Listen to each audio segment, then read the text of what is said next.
جب ایئرپورٹ پر اتری، رمیز کی تصویر ہاتھ میں تھی لیکن ان کو پہچانتی نہ تھی۔ ان کے ہمراہ جو دوسرا شخص مجھے لینے آیا تھا، اس نے مجھے اور میں نے اسے پہچان لیا۔ بے اختیار ہم دونوں کے منہ سے ایک ساتھ یہی الفاظ ادا ہوئے، آپ؟ رمیز نے حیرت سے ہم دونوں کو دیکھا اور بولے، تم دونوں تو ایک دوسرے کو پہلے سے جانتے ہو۔ ہم یوں ہی پریشان تھے۔ یہ دوسرا شخص رمیز کا چھوٹا بھائی فرحان تھا، وہی نوجوان جو برسات کے دن ملا تھا، جس کو دوبارہ دیکھنے کی آرزو دل میں کسک پیدا کرتی تھی۔ اور آج دعا قبول ہوئی بھی تو کس موڑ پر، کس رشتے سے کہ میں اس کی بھابھی اور وہ میرا دیور تھا۔ پہلی نظر دیکھ کر تو حیران ہوئی، خوشی بھی ہوئی، پھر نہ جانے کیوں دل بجھ سا گیا، وہ بھی مجھ سے بیگانہ سا ہو گیا۔ جو سوالات ایئرپورٹ پر ذہن میں اٹھے تھے، گھر پہنچ کر ان کا جواب مل گیا، یہ کہ وہ رمیز کا چھوٹا بھائی ہے۔ FSC کے بعد پڑھائی چھوڑ کر کوئی ڈپلومہ کیا اور پھر رمیز صاحب نے اس کو اپنے پاس بلوا لیا۔ اب وہ بڑے بھائی کے ساتھ رہتا تھا۔ دیور کے رشتے کو مانتے ہوئے میں نے اسی وقت ماضی کے آرزو کو اپنے سینے میں دفن کرنے کا تہیہ کر لیا، کیونکہ اب میں رمیز کی منقوعہ تھی۔ لیکن پہلے ہی دن میرے عہد کرنے کے باوجود شور کے دل میں شک پڑ گیا کہ ہم دونوں کیوں کر ایک دوسرے کو جانتے ہیں۔ تب ہم نے بات بنا دی، ان کا دل مطمئن نہ کر سکی۔ اگرچہ فرحان نے اس روز کے بعد بلا ضرورت کلام ترک کر دیا تھا، مجھ سے کترانے لگا، لیکن رمیز کے دل کے وسوسے نہ گئے اور وہ چپ چپ سے رہنے لگے۔ آخر ایک دن انہوں نے پوچھ ہی لیا کہ تم شادی سے پہلے کسی سے پیار تو نہ کرتی تھی، کسی سے ملتی تو نہ تھی؟ میں نے کہا، ہرگز نہیں۔ سوچا کہ شاید فرحان نے اپنے بھائی کو میرے بارے میں کچھ بتا دیا ہے، تبھی میں نے بھی ان کو مطمئن کرنے کی خاطر بتا دیا کہ ایک روز جبکہ صبح سویرے کالج جانے کو گھر سے چلی تھی، اچانک برسات ہونے لگی اور سڑک پر ایک جگہ نشیب میں کچھ پانی جمع ہو گیا۔ ادھر سے گزرتے ہوئے ایک کار نے ٹکر مارنے کی کوشش کی اور میں گر گئی۔ چوٹ تو معمولی آئی، مگر اس وقت کے کیچڑ میں گر جانے سے بھیگ گئی۔ ایک نوجوان نے رکشہ لا کر دیا اور میں واپس گھر چلی گئی۔ وہ نوجوان تمہارا بھائی فرحان تھا۔ وہ بولے، اگر ایسی بات تھی تو پہلے ہی روز تم نے مجھے یہ سارا قصہ کیوں نہ سنایا اور بات کو گول مول کر گئی، اسی لیے کہ آپ مزید شک نہ کریں۔ بات اس سے زیادہ کچھ تھی بھی نہیں۔ کیا تم لوگ دوبارہ کبھی نہیں ملے؟ میں نے کہا، نہیں۔ قسم کھاؤ، میرے سر پر ہاتھ رکھ کر قسم کھاؤ۔ تبھی میں ہچکچائی تو انہوں نے اس بات کا اور غلط مطلب لے لیا۔ ان کا دل گھٹ گیا مگر خاموش ہو گئے، جیسے کسی مسئلے سے کام لے رہے ہوں۔ اب ان کا رویہ میرے ساتھ سرد میری سا رہنے لگا۔ یہ بات بہت تکلیف دیتی تھی۔ چاہتی تھی کسی طرح ان کا دل میری طرف سے صاف ہو جائے، کیونکہ میرا فرحان کے ساتھ کوئی ایسا معاملہ نہ رہا تھا کہ کسی کو اعتراض ہوتا۔ بس 2-4 بار راستے میں ملے تھے اور کچھ خاص بات نہ تھی۔ مجھے تو اس کا نام تک معلوم نہ تھا۔ جب غلط فہمی دل میں جنم لے لیتی ہے تو پھر اسے دور کرنا لازم ہو جاتا ہے، مگر میں شور کی معنی خیز خاموشی کا جواب خاموشی سے دے رہی تھی۔ از خود اپنی صفائی پیش کرنے سے جی ڈرتا تھا۔ جانتی تھی کہ ایک نامعلوم اندیشے کی بنا پر میرے شوہر خواہ شک کا شکار ہیں، اور وہ بھی ایک مقدس رشتے کے بارے میں۔ یہ صورتحال کسی کے لیے بھی زیادہ عرصے تک ناقابل برداشت تھی۔ تبھی ایک روز میں نے فرحان سے کہا، تم کہیں چلے جاؤ خدا را اور کوئی نوکری تلاش کر لینا تاکہ میرا گھر تباہ ہونے سے بچ جائے اور تمہارے بھائی کو بھی سکون مل جائے۔ اس نے ایسا ہی کیا۔ ایک دن وہ اپنے بھائی کو خدا حافظ کہے بغیر چلا گیا۔ ایئرپورٹ سے فون کر کے رمیز کو کہا کہ جلدی میں تھا، ضروری جانا پڑ رہا ہے، کمپنی بھجوا رہی ہے، لہٰذا آپ کو خدا حافظ نہیں کہہ سکا، اب میں شاید ہی لوٹ کر آؤں۔ جہاں کمپنی چاہے گی تعینات کر دے گی۔ جانتی تھی کہ یہ تو ایک بہانہ ہے، ورنہ وہ ہمارے چہروں پر مسکراہٹ واپس لانے کو یہاں سے چلا گیا ہے۔ اس کے جانے سے تھوڑا سا کھلا سانس لیا، مگر پھر میرے دل پر مردنی چھا گئی، کیونکہ ناحق اسے سزا وار کرنے کا کلک تھا۔ کلک بھی جاتا رہتا اگر فرحان کے چلے جانے سے رمیز کو خوشی اور سکون مل جاتا۔ ایسا نہ ہو سکا اور ان کی خوشی پھر بھی نہ ملی۔ شاید کہ فرحان کے یوں چلے جانے کا انہیں بھی کلک ہوا تھا۔ آخر کار ایک روز انہوں نے مجھ سے پوچھ ہی لیا، سچ بتاؤ، کیا تم شادی سے قبل فرحان سے ملا کرتی تھی؟ کیا تم دونوں کے درمیان محبت کا رشتہ تھا؟ ایسا کچھ نہیں تھا، میں قسم کھاتی ہوں۔ پھر بھی یقین نہیں تو بھی معاف کر دیجئے کہ مجھ سے اب یہ گھٹن برداشت نہیں ہوتی۔ انہوں نے یقین نہ کیا۔ ان کا رویہ میرے ساتھ بیگانہ تر ہوتا چلا گیا۔ تکلیف دہ حد تک خاموشی ہر وقت گھر میں برجمان تھی۔ یہاں تک کہ وہ مجھ سے ہنس کر اور میں ان سے مسکرا کر بات کرنے کو ترسنے لگے، جیسے کوئی شیطانی قوت ہمارے درمیان جدائی کی چادر تانے کھڑی تھی۔ کچھ عرصے بعد ہی انہوں نے ایک عورت سے دوستی کر لی۔ اب وہ زیادہ وقت باہر گزارنے لگے، جب میں دن بھر قیدی کی مانند اکیلی گھر میں رہتی تھی، اپنی اس زندگی سے تنگ تھی۔ وطن جانے کو کہتی تو رمیز بھٹک اٹھتے کہ کس سے ملنے کی آرزو ہے، کس کی یاد تم کو بلاتی ہے۔ میں نے اپنے شوہر کا دل جیتنے کی ہر ممکن کوشش کی، مگر ناکام رہی۔ پاکستان سے کبھی کبھی فرحان کا خط آ جاتا، یہ جواب نہ دیتے۔ وہ خدا کے واسطے دیتا کہ بھائی جان میرا قصور تو بتا دیجئے۔ جو مجھ کو جواب نہیں دیتے، لیکن اس پتھر دل پر کچھ اثر نہ ہوا۔ واقعی رمیز ایک پتھر دل انسان تھا۔ ہماری کوئی بھول نہ تھی، پھر بھی ہم کو ایسی سزا دی کہ جس کو سہنا ہمارے بس کی بات نہ رہی۔ انہوں نے یہ ستم بھی ڈھایا کہ ایک عورت سے دوستی کر لی، اس سے فون پر باتیں کرنے اور ملنے کا وقت مقرر کرتے۔ کوئی خطا نہ کر کے بھی ایسی گناہگار بن گئی تھی کہ ان سب گناہ ثواب اپنی آنکھوں سے دیکھ رہی تھی اور اف تک نہ کر سکتی تھی۔ وطن کو چھوڑے 4 سال بیت گئے تھے، گود ہری ہوئی اور نہ وطن واپس جا سکی۔ اب مجھے ابو اور بہن بھائی کی یاد ستاتی تھی۔ جی چاہتا وہ آ جائیں یا میں ہی اڑ کر ان کے پاس پہنچ جاؤں۔ دن رات دعا کرتی، اے اللہ کوئی معجزہ ہو جائے اور میں پاکستان چلی جاؤں۔ دعا تو قبول ہو گئی، مگر جو وطن جانے کا سبب بنا وہ اچھا نہ تھا۔ ہماری ساس کا انتقال ہو گیا تھا، اب تو جانا ہی تھا۔ رمیز نے فوری چھٹی لی اور ہم پاکستان آ گئے۔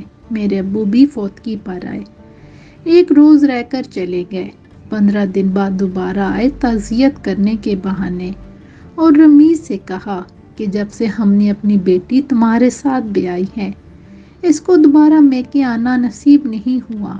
آج اسے لے جانا چاہتا ہوں تاکہ چند روز میرے پاس بھی رہ لے، بہن اور بھائی سے بھی مل لے۔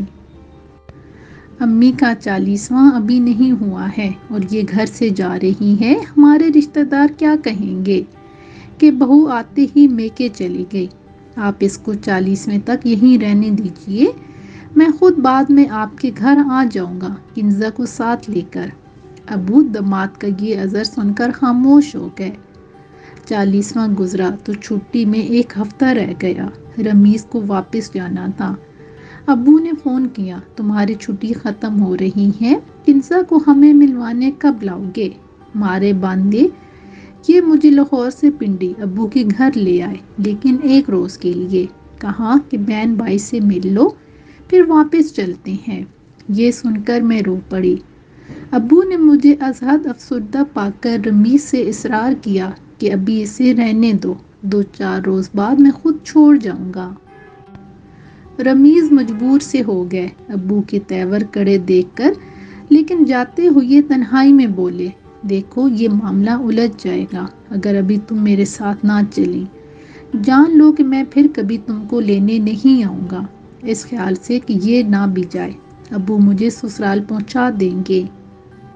میں نے کہا جو بھی ہے، ابھی تو میکے میں 2-4 دن رہوں گی، بہن اور بھائی سے عرصے کی جدائی ہے۔ سوچ لو اگر معاملہ سنجیدہ ہو گیا تو پھر مت پچھتانا۔ آپ کی بات کا مطلب میں سمجھی نہیں۔ جانتا ہوں میرے بغیر رکنا چاہتی ہو، پاکستان آنے کے لیے تم بے قرار تھی، جانے کس سے ملنے کی آرزو مند ہو۔ انہوں نے فرحان کا نام نہ لیا، مگر میری سمجھ میں پھر بھی نہ آیا، جبکہ فرحان اپنی والدہ کی وفات پر بھی اپنے گھر لاہور نہیں آیا، تو پھر یہ کس کی بات شک و شبے کا اظہار کر رہے ہیں۔ رمیز نے ان 5 برسوں میں مجھے اس قدر اذیت دی تھی کہ بے اختیار منہ سے نکلا، جو ہونا ہے ہو جائے، مجھے پرواہ نہیں ہے، اب مزید ذہنی اذیت برداشت نہیں ہوتی۔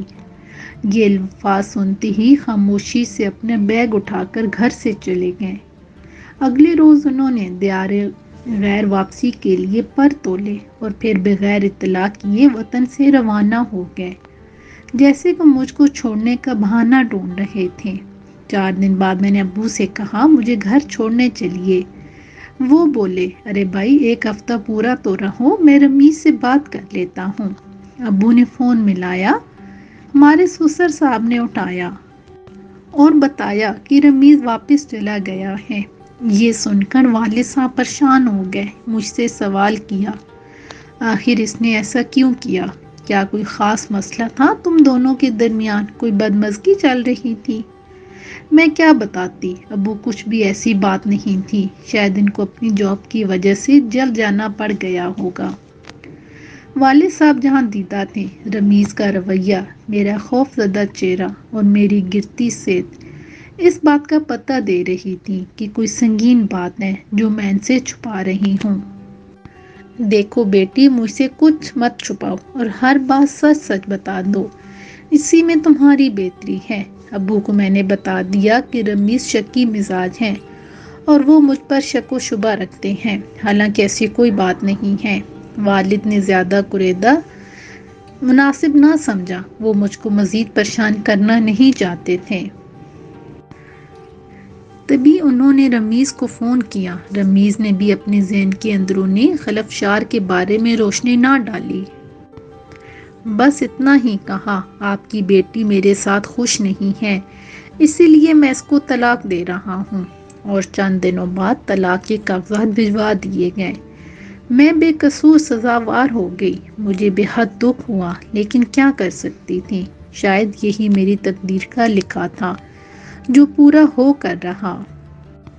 اپنی بد نصیبی سے سمجھوتا کر لیا۔ سال بعد والد صاحب نے نکاح ثانی کے لیے کہا تو میں نے ہاتھ جوڑ لیے کہ اب مجھے دوبارہ اس تجربے سے نہیں گزرنا، ایک ہی شادی کافی ہے میرے لیے، آپ کو میری ضرورت ہے، ماں ہم بیاہ کر چلی جائے گی، بھائی بھی اپنی بیوی کے ساتھ مصروف زندگی ہو جائیں گے، آپ کا کیا بنے گا؟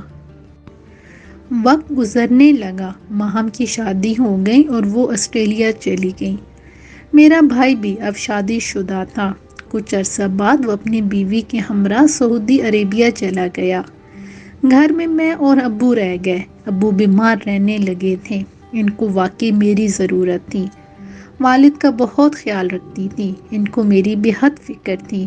بیٹھے بیٹھے ٹھنڈی آہیں بھرتے اور دعا کرتے، اے خالق دو جہاں، میری زندگی میں ہی کنزہ کو اپنے گھر کی خوشیاں نصیب ہوں۔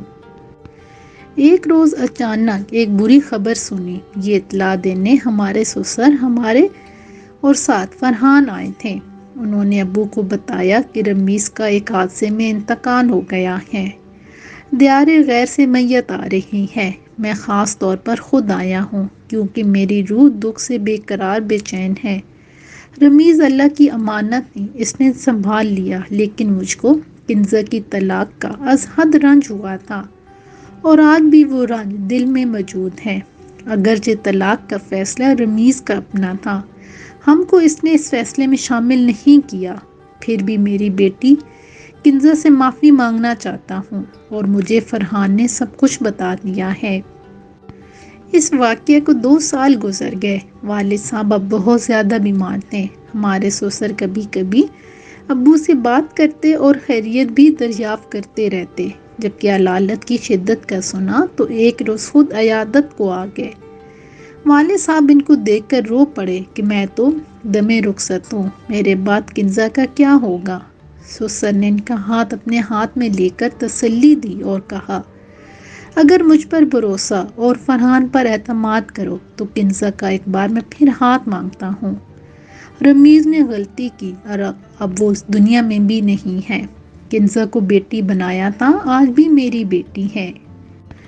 والد صاحب نے ملتجی نگاہوں سے میری جانب دیکھا، جیسے کہتے ہوں، بیٹی مجھ پر رحم کھا کر یہ اس فیصلے کو قبول کر لو کہ یہ تمہارے حق میں اچھا ہے اور میں بھی سکون سے مر سکوں گا۔ سسر نے بھی مجھ سے استدعا کر دی کہ بیٹی اب تو فیصلہ تمہارے اپنے اختیار میں ہے، یہ تمہارے حق میں بہتر ہے۔ فرحان نے ابھی تک شادی نہیں کی ہے، تم ایک بار پھر ہمارے گھر کی رونق بن سکتی ہو۔ کہا گیا ہے کہ باپ کی دعا قبول ہوتی ہے، اور اس شخص کی بھی جو زندگی کی آخری سانسیں لے رہا ہو۔ اپنے والد کی حالت دیکھتے ہوئے مجھے انکار کی جرأت نہ ہوئی۔ فرحان سے سر جھکائے بیٹھا تھا اور پھر میں نے بھی اپنے دونوں بزرگوں کی التجا پر سر جھکا لیا۔ شاید کہ میری شادی فرحان سے لکھی تھی کہ اتنے گھٹن مراحل سے گزر کر بھی میں ان کی شریک حیات بن گئی۔ اسی گھر میں دوبارہ بہو کی حیثیت سے داخل ہو گئی، جہاں پہلے ایک بار دلہن بن کر گئی تھی۔ میرے فرحان سے نکاح کے چوتھے روز ابا جان کا انتقال ہو گیا۔ ان کے چہرے پر ایسا سکون تھا جیسے ان لوگوں کے چہرے پر ہوتا ہے جن کی دعا زندگی کی آخری سانسیں لینے سے پہلے قبول ہو جاتی ہے۔